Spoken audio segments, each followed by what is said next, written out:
In this episode, we take a very practical step that separates security programs that look good on paper from security programs that actually work in real life: assigning control owners and defining evidence. A control is only useful if someone is responsible for keeping it alive, and it is only trustworthy if you can show proof that it is operating as intended. Beginners often imagine that once a control is designed and deployed, it will continue working automatically, like a machine that never needs maintenance. In reality, controls are more like habits that must be sustained, because systems change, people change, and priorities shift under pressure. When ownership is unclear, controls quietly break, and no one notices until a serious incident exposes the gap. When evidence is vague, leaders and auditors cannot tell whether the control is real or just a claim. Before we continue, a quick note. This audio course is a companion to our course companion books. The first book is about the exam and provides detailed information on how to pass it best. The second book is a Kindle-only ebook that contains 1,000 flashcards that can be used on your mobile device or Kindle. Check them both out at cyber.author.me in the Bare Metal Study Guide series. Start by clarifying what it means for a control to survive real operations. Real operations include rush change requests, staff turnover, urgent outages, and competing business demands that pull attention away from security. Real operations also include normal drift, like permissions slowly expanding, logs being turned down to save storage, or a process being skipped because it feels inconvenient. A control that survives is one that remains effective even when the environment is messy and imperfect. This does not mean the control never fails, but it means the organization can detect weakening early, restore strength, and learn without guessing. Ownership and evidence are the foundation for that resilience because they create accountability and visibility. Without those two ingredients, controls become wishful thinking that fades over time. Control ownership is the idea that every control must have a specific person or role responsible for it. Ownership is not the same as general responsibility for security, and it is not the same as a team name that is too broad to be meaningful.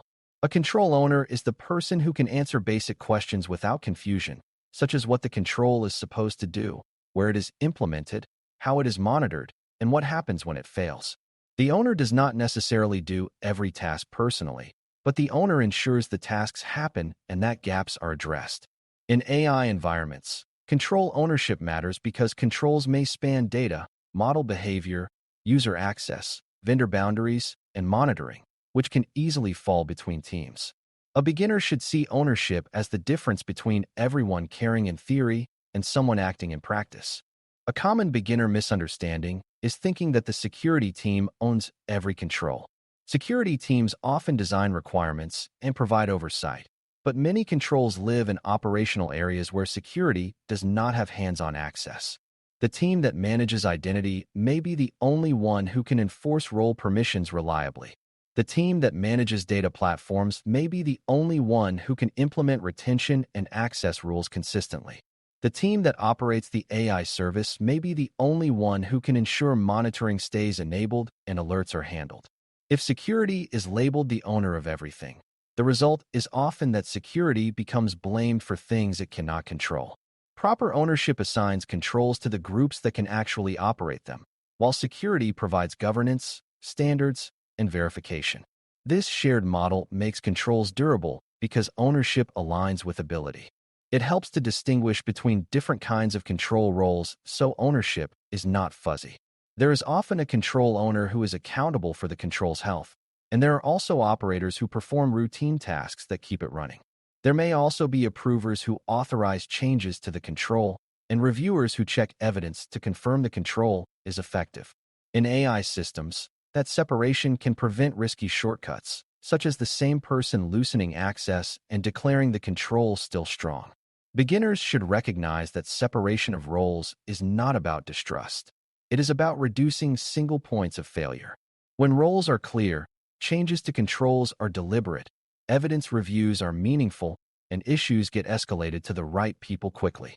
This structure is part of what makes controls survive a stressful week, not just a calm week.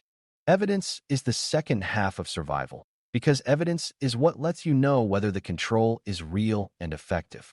Evidence is not a vague statement like we have monitoring or we restrict access. Evidence is something you can point to that demonstrates operation, such as access review records, change approvals, alert tree of outcomes, or validation results. In AI systems, evidence might also include proof that model updates went through required testing, proof that sensitive datasets were approved for use, or proof that logs are retained and protected according to policy.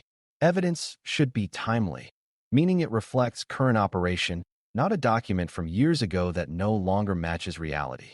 Evidence should also be scoped, meaning it clearly relates to the specific system and control you care about. Beginners should learn to ask, what would convince a skeptical but reasonable person that this control is actually working? Another beginner trap is confusing evidence with activity. A team can be busy and still fail to produce convincing evidence. For example, a team might say they review access regularly, but if no one can show when reviews happened, what was checked, and what changes were made, the claim is weak. Evidence needs to answer both whether the control ran and whether it produced an outcome, because running a process without fixing issues is not effectiveness.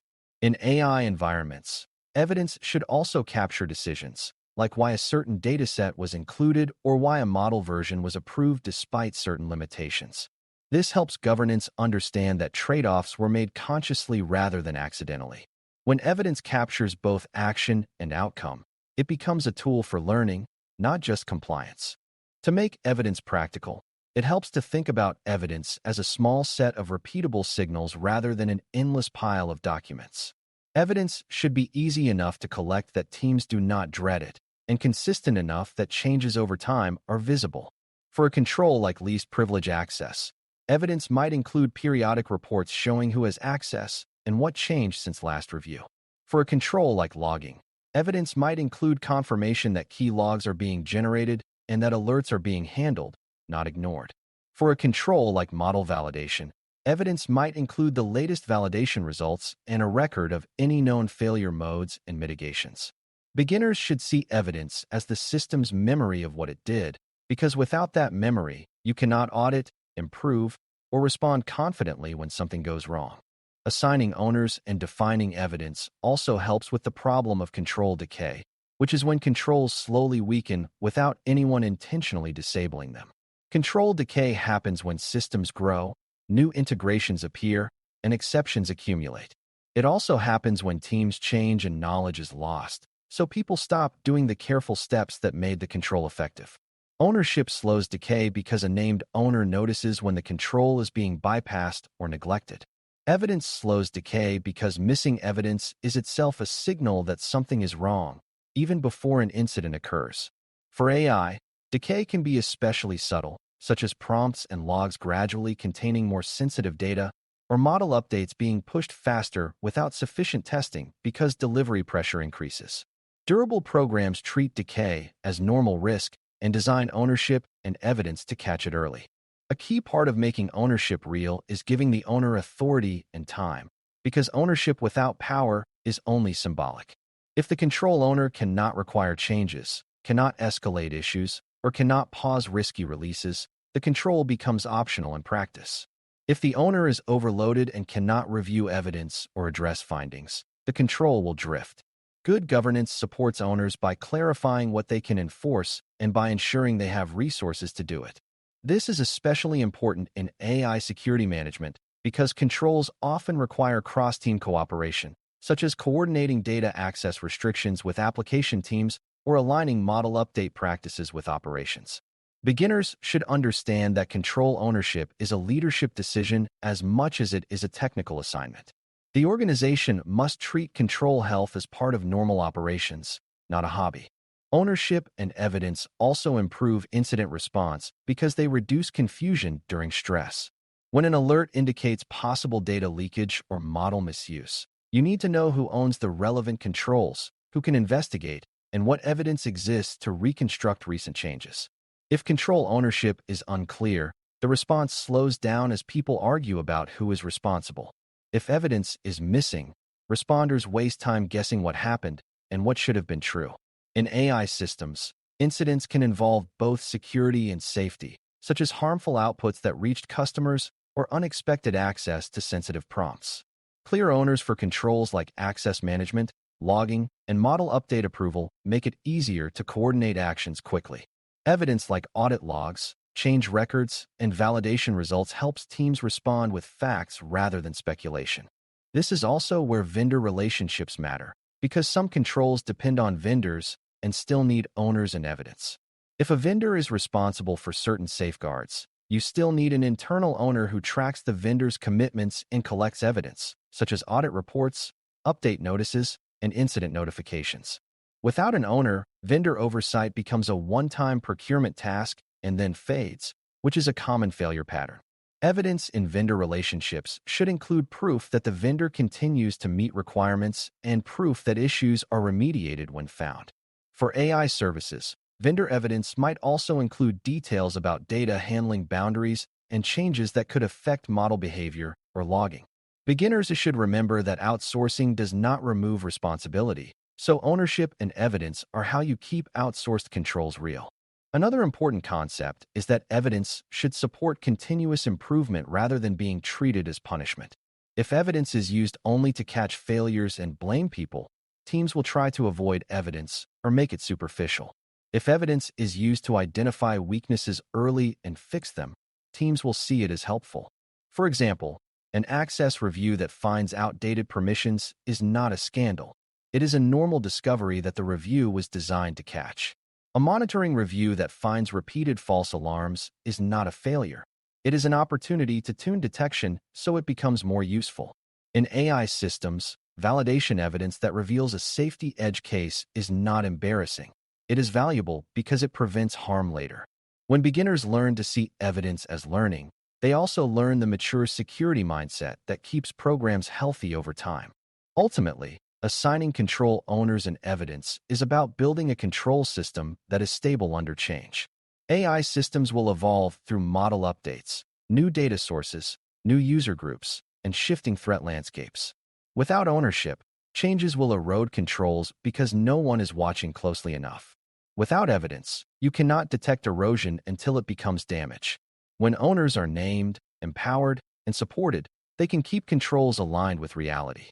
When evidence is defined, collected, and reviewed consistently, it becomes the feedback loop that tells you whether risk treatment is working. This is exactly what Task 12 is asking for, because risk treatment is not a one-time action, it is a sustained practice. To close, controls survive real operations when they have accountable owners and clear evidence that proves they are operating effectively. Ownership prevents the control from becoming everyone's job and therefore nobody's job, and it ensures someone can answer questions, enforce expectations, and drive remediation.